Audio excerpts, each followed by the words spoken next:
For centuries, jaguars have passed through the forests around Bajo del Tigre in Costa Rica on their way to mate and breed in other parts of the Americas. But recently, with cattle farms and noisy schools encroaching on its habitat, the movement of these rarely seen nocturnal cats is blocked, leading to clashes with humans.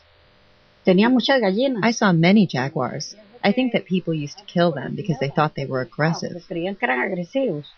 As a result of these conflicts with humans, the jaguars' numbers have dwindled. To better preserve these endangered cats, conservationist groups like Panthera have come up with a novel concept for protecting these animals from Mexico to Argentina. In the past, the human landscape has been written off by conservationists. It was all just about protected areas where animals lived and then human areas where people lived and nothing between them.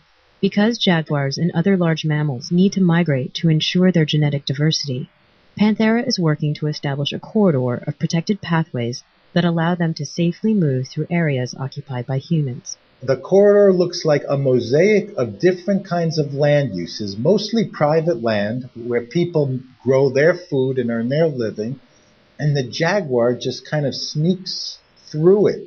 Based on these jaguar migration patterns, Panthera has set up the Barbilla corridor in eastern Costa Rica.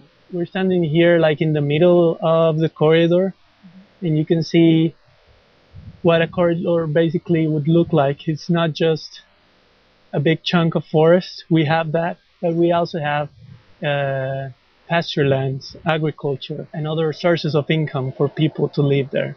So it's a place where we want to find an equilibrium between the wildlife and the human beings. Panthera has tried to educate the community and governments about the importance of protecting these animals and of limiting development with jaguars' needs in mind. Almost every country I have ever been in has wanted to save its big cats as long as it doesn't happen at the expense of the people or of development of the country. And you know what?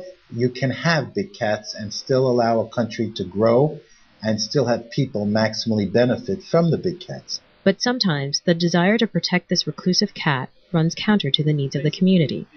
The dam will be built over there. A proposed hydroelectric dam would generate enough power for the entire valley and provide much-needed jobs, but it runs smack in the middle of the corridor. So whenever a project like this, which is beneficial to the community, we won't block it or we won't be against it, because we're trying to look for that equilibrium, and we know this is important for that community. But it's still an uneasy coexistence. Hector Porras Valverde, a dairy farmer, recently lost 2 of his cows to a cat attack. At My neighbors have suffered attacks too. At any moment, another could happen. Yet he's optimistic that he can learn to live with wildlife. There's a lot of farmland. There's a lot of forest for them to roam through.